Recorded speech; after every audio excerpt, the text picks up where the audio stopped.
अस्सलाम वालेकुम नाजरीन, मैं मोहम्मद असलम हुसैन सियासत की खबरों में आप सबका इस्तकबाल करता हूँ। आज दुनिया भर में ख्वातीन का दिन मनाया जा रहा है। वुमेंस डे के मौके पर वज़ीर-ए-आज़म नरेंद्र मोदी ने एक ट्वीट करते हुए लिखा, मैं अपनी नारी शक्ति और मुख्तलिफ शोबों में इनकी कामयाबियों को सलाम करता हूँ।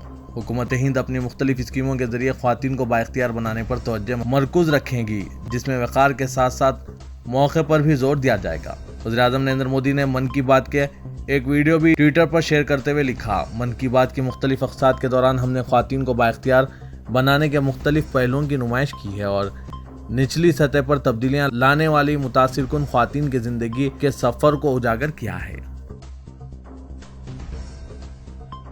कई एग्जिट पोल्स ने पेशकशी की है कि उत्तर प्रदेश में बीजेपी और पंजाब में आम आदमी पार्टी को वाज़ेह अक्सरियत हासिल होगी, जबकि बाद पोल्स में उत्तराखंड, गोवा और मणिपुर में जाफरानी जमात को आगे दिखाया गया। CNN, news 18, times now, India today, Republic TV, news 24 और न्यूज़ एक्स चैनल्स पर बताया गया कि बीजेपी ज़ेर क़यादत NDA को 403 रुकनी उत्तर प्रदेश असेंबली में 211 तक 326 नशिस्तें हासिल हो सकती है, जबकि इसकी असल हरीफ समाजवादी पार्टी ज़ेर क़यादत इत्तेहाद को 71 तक 160 सीटें हासिल होंगी। इंडिया टुडे एक्स माई इंडिया ने उत्तर प्रदेश में बीजेपी और इत्तेहादियों को 288 तक 326 नशिस्तों की पेशकशी की है।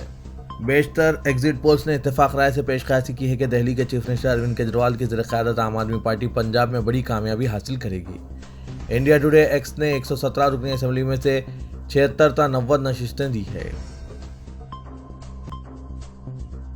उत्तर प्रदेश में आखिरी मरहले की पोलिंग खत्म होते ही एग्जिट पोल की बाजीगरी का आगाज हो चुका है। मुख्तलिफ इंतखाबी जायज़ों के औसत के मुताबिक उत्तर प्रदेश में बीजेपी को अपने हरीफों से काफ़ी आगे बताया जा रहा है, लेकिन हाल ही में फेल हुए एग्जिट पोल्स आपको बताए जा रहे हैं।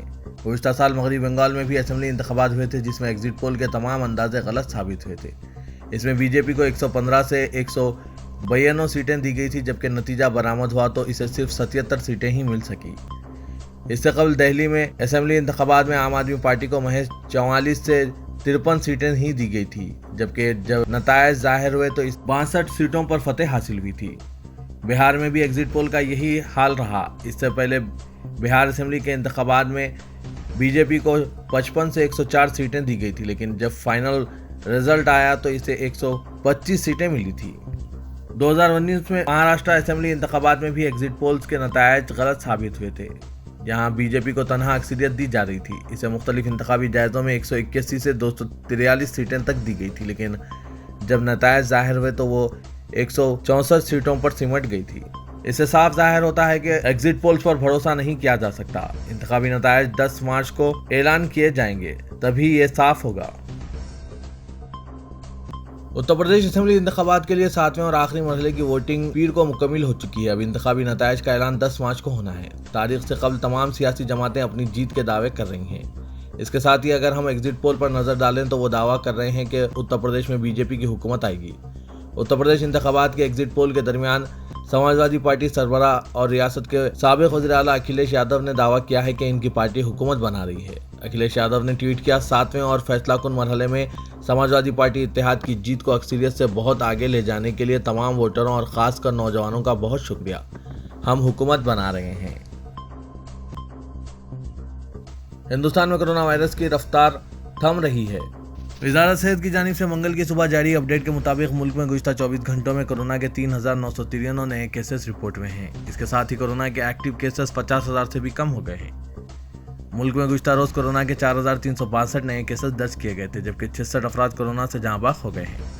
मरकज़ी वज़ारत सेहत के आदद शुमार के मुताबिक फाल केसेस यानी एक्टिव केसेस कम होकर 49,948 हो गए हैं। वज़ीर-ए-आज़म नरेंद्र मोदी ने रूसी सदर पुतिन से बातचीत की, जिसके दौरान उन्होंने यूक्रेन के सूमी शहर में फंसे हुए हिंदुस्तानी तलबा की हिफाजत व सलामती के ताल्लुक से गहरी तशवीश का इजहार किया और जल्द से जल्द इनके इनकलाब पर जोर दिया। 50 मिनट की इस टेलीफोनी गुफ्तगू के दौरान पुतिन और यूक्रेन के सदर ज़ेलेंस्की के दरमियान रास्त बातचीत का मशवरा दिया और कहा कि इससे जारिया अमन कोशिशों में मदद मिल सकती है। सरकारी ज़राए ने बताया कि मोदी ने सूमी शहर से जल्द हिंदुस्तानी शहरियों को महफूज इनखला की अहमियत पर जोर दिया और पुतिन ने इनकी बाहिफाजत मुंतकली के लिए हर मुमकिन ताउन का यकीन दिलाया। तकरीबन 700 हिंदुस्तानी तलबा रूस और यूक्रेन अफवाज के दरमियान शदीद लड़ाई के दरमियान सूमी में फंसे हुए हैं। दफ्तर वज़ीर-ए-आज़म ने एक बयान में पुतिन ने वज़ीर-ए-आज़म को हिंदुस्तानी तलबा के मशमूल शहरियों के इनखला के लिए इंसानी राहदारियों के इक़दाम के बारे में ब्रीफिंग दी है। ये रूसी हमला शुरू होने के बाद दोनों कायदीन के दरमियान टेलीफोन पर तीसरी बातचीत थी। गुरुग्राम पुलिस ने बताया है कि 2 मुसलमानों को मारा पीटा गया और इन पर मजहबी फकरे कसे गए और इनके मोबाइल फोन छीन लिए गए। पुलिस ने मुतासरीन की शिनाख्त बिहार के रहने वाले अब्दुल रहमान और इनके दोस्त मोहम्मद आजम की हैसियत से की गई और बताया कि हमलावरों ने इन्हें खिंजीर खिलाने की बात की और इन्हें कोई सफ़ेद पाउडर खाने के लिए मजबूर किया। यह मुबैना वाक़या सेक्टर 45 में रमदा होटल के करीब पेश आया, जहां इन्हें रोका गया। वो एक मदरसे के लिए अतिया जमा करने के बाद मोटरसाइकिल पर जा रहे थे। असिस्टेंट कमिश्नर ऑफ पुलिस अमन यादव ने बताया कि सेक्टर 40 पुलिस स्टेशन में एक केस दर्ज किया गया और पुलिस ने एक मुलजिम अमित की शिनाख्त की है। पुलिस दूसरे मुलजिमीन की गिरफ्तारी के लिए धावे कर रही है। मुतासरीन ने इल्जाम लगाया कि होटल के करीब इन्हें रोका गया। एक कार से एक शख्स बाहर निकला और पूछा कि वो यहाँ क्या कर रहे हैं। जब उन्होंने बताया कि इन्हें रोका गया है तो इसने दूसरे शख्स को बुलाया और दोनों ने मारपीट शुरू कर दी और मजहबी फकरे कसे। एक हमलावर ने अपनी गाड़ी से सफेद पाउडर निकाला और आजम के मुंह में डाल दिया। मुंबई की खुसूसी पीएमएलए अदालत ने महाराष्ट्र के काबीनी वजीर और एनसीपी लीडर नवाब मलिक को मनी लॉन्ड्रिंग के एक मामले में 21 मार्च तक अदालती तहवील में दिए जाने का हुक्म जारी किया, जिसके बाद नवाब मलिक को मुंबई के आर्थर रोड जेल मुंतकिल किया गया। इससे कबल इन्हें अदालत ने 7 मार्च तक महकमा इन्फोर्समेंट डायरेक्टरेट की तहवील में रखे जाने का हुक्म जारी किया था। नवाब मलिक को 23 फरवरी को गिरफ्तार किया गया था। इन पर इल्जाम है कि उन्होंने 17 साल कबल दाऊद इब्राहिम कास्कर के चंद करीबी साथियों से करला की एक जायदाद ग्वाला कंपाउंड को खरीदा था और इस सौदे के दौरान मुबैना तौर पर काले धन का इस्तेमाल किया जाने का इल्जाम है।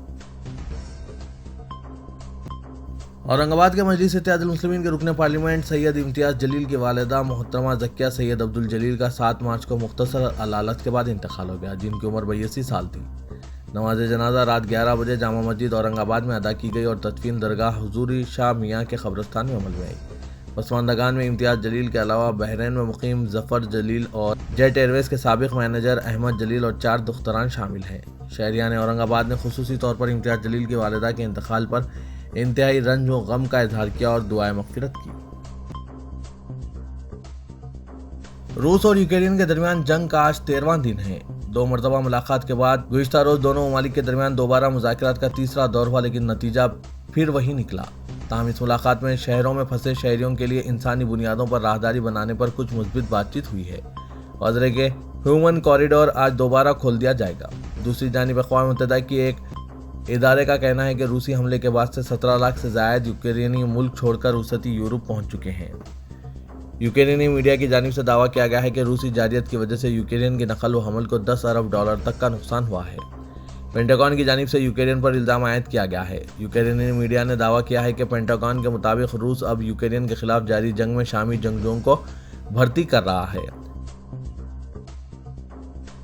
खादिम हरमैन शरीफीन शाह सलमान बिन अब्दुल अजीज की नियाबत करते हुए वली अहद व वजीर दिफा शहजादा मोहम्मद बिन सलमान ने बैनुल-अक़वामी दिफाई नुमाइश का इफ्तिताह किया है। सऊदी प्रेस एजेंसी के मुताबिक रियाद में मुनक़िदा बैनुल-अक़वामी दिफाई नुमाइश 9 मार्च तक जारी रहेगी। नुमाइश का इंतजाम अस्करी सनत के कौमी इदारे की निगरानी में हो रहा है, जिसमें दुनिया के 42 ममालिक से ताल्लुक़ रखने वाले 590 कंपनियां शरीक हैं। नुमाइश में सरकारी व कौमी इदारों के अलावा निजी इदारे भी शरीक हैं, जिसमें अस्करी व दिफाई शोबे से ताल्लुक़ रखने वाले जदीद तरीन मसनूआत पेश किए जा रहे हैं। वली अहद शहजादा मोहम्मद बिन सलमान ने दुनिया की बड़ी और मारूफ कंपनियों की तैयार करदा मसनूआत का जायजा लिया और फर्जी कंट्रोल सिस्टम के बारे में ब्रीफिंग हासिल की। तेलंगाना के वजीर फाइनेंस हरीश राव ने 2022-23 का बजट पेश किया है। बजट इजलास के पहले दिन वजीर फाइनेंस ने साल 2022-23 के लिए 2,56,958 करोड़ 51 लाख के मसारिफ की तजवीज़ पेश की। चीफ मिनिस्टर के चंद्रशेखर राव के अलावा दीगर वज़रा की मौजूदगी में वजीर फाइनेंस ने बजट पेश करते हुए हुकूमत की जानिब से साल 2022-23 के दौरान अखराजात के मंसूबे को ऐवान में पेश किया और कहा कि हुकूमत की जानिब से ये नहीं देखा जाता है कि रियासत को आमदनी कहाँ से हो रही है या खर्च कहाँ किया जा रहा है, बल्कि हुकूमत की तवज्जो मजमूई अवामी ज़िंदगी में तब्दीली पर है और अखराजात के बाद अवामी ज़िंदगी में तब्दीली रिकॉर्ड की जा रही है, तो ये हुकूमत की कामयाबी है। उन्होंने बताया कि चीफ मिनिस्टर चंद्रशेखर राव की क़यादत में हुकूमत तेलंगाना मजमूई एतबार से बेहतर खिदमत अंजाम दे रही है और तश्कील तेलंगाना के बाद से ही तेलंगाना मरकजी हुकूमत के सौतेले सुलूक का शिकार है। तेलंगाना असेंबली की कार्रवाई में रुकावट पैदा करने पर बीजेपी के 3 अरकान को सेशन के अख्तिताम तक मुअत्तल कर दिया गया। असेंबली की कार्रवाई का जैसे ही आगाज हुआ, बीजेपी अरकान एटला राजेंद्र, रघुनंदन राव और राजा सिंह वसत में पहुंचकर हुकूमत के खिलाफ नारेबाजी करने लगे। सिया स्कार्फ पहनकर वो एहतजाज कर रहे थे। बीजेपी अरकान गवर्नर के खुतबे के बगैर इजलास के आगाज के खिलाफ नारे लगा रहे थे, जिसके नतीजे में वजीर फाइनेंस हरीश राव की बजट तकरीर में खलल पड़ा। स्पीकर पी श्रीनिवास रेड्डी ने एहतजाजी अरकान से 12 अपील की, लेकिन वो नशिस्तों पर वापस नहीं हुए, जिसके बाद वजीर एनिमल हस्बेंड्री श्रीनिवास यादव ने तीनों अरकान को सेशन के अख्तिताम तक मुअत्तल करने करारदाद पेश की। नुदाई वोट से करारदाद को मंजूरी दी गई, जिसके बाद स्पीकर ने तीनों अरकान की मुअत्तली का ऐलान किया। कुछ देर तक एहतजाज के बाद ये अरकान बाहर आए और उन्होंने महात्मा गांधी मुजस्समे के पास एहतजाज की कोशिश की, लेकिन पुलिस ने इजाज़त नहीं दी। बीजेपी अरकान असेंबली के बाबूद दाखिले के करीब एहतजाज करने लगे, तमाम पुलिस इन्हें मुंतकिल कर दिया। इस मौके पर पुलिस ओहदेदारों और बीजेपी अरकान के दरमियान बहस व तकरार देखी गई। हैदराबाद सिटी पुलिस की तारीख में पहली मरतबा एक खातून पुलिस ओहदेदार को एक पुलिस स्टेशन की मुकम्मल जिम्मेदारी देते हुए मुस्तकिल स्टेशन हाउस ऑफिसर की हैसियत से मुकर्रर किया जाएगा। कमिश्नर पुलिस हैदराबाद CV आनंद के मुताबिक आलमी यौम ख्वातीन के मौके पर Lalaguda police station north zone में एक खातून पुलिस ओहदेदार को स्टेशन हाउस ऑफिसर की हैसियत से वज़ीर दाखिला मोहम्मद महमूद अली की मौजूदगी में मुकर्रर किया जाएगा। हालांकि सिटी पुलिस में कई खातून पुलिस ओहदेदार बरसर खिदमत है, लेकिन यह पहली मरतबा है कि एक पुलिस स्टेशन का मुस्तकिल तौर पर SHO एक खातून को मुकर्रर किया जा रहा है। तेलंगाना हुकूमत ने हैदराबाद के पुराने शहर में मेट्रो रेल के कामों के लिए बजट में 500 करोड़ रुपए की रकम मख्तस की है। हुकूमत ने इस मरतबा पुराने शहर में मेट्रो रेल की तोसी के लिए बजट मख्तस करने का ऐलान किया। कॉरिडोर 2 के तहत MGBS से फलकनुमा तक ये ट्रेन चलाई जाएगी। वजीर फाइनेंस टी हरीश राव ने बताया कि पुराने शहर में माबाकी 5.5 किलोमीटर मेट्रो रेल प्रोजेक्ट पर अमलावरी में तारीखी इमारतों और इबादतगाहों की वजह से रुकावटें हैं। मेट्रो रेल प्रोजेक्ट को कोविड-19 की वजह से और लॉकडाउन की वजह से नुकसानात का सामना करना पड़ा।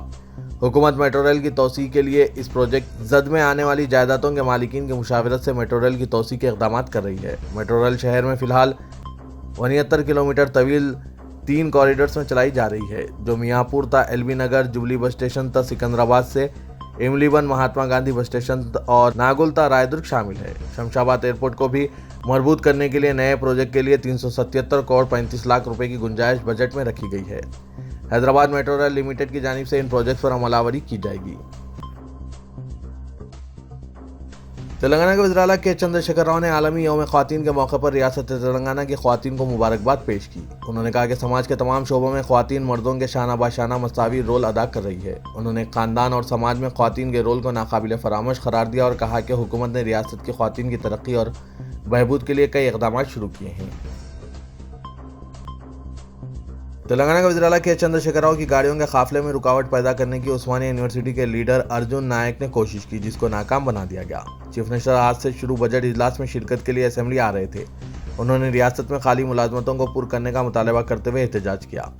उन्होंने हुकूमत के खिलाफ नारेबाजी भी की। पुलिस ने चीफ मिनिस्टर के काफिले की सिमत हाथ में सियाह परचम थाम कर भागने वाले अर्जुन नायक को पुलिस ने काबू में कर लिया और इसे हिरासत में ले लिया।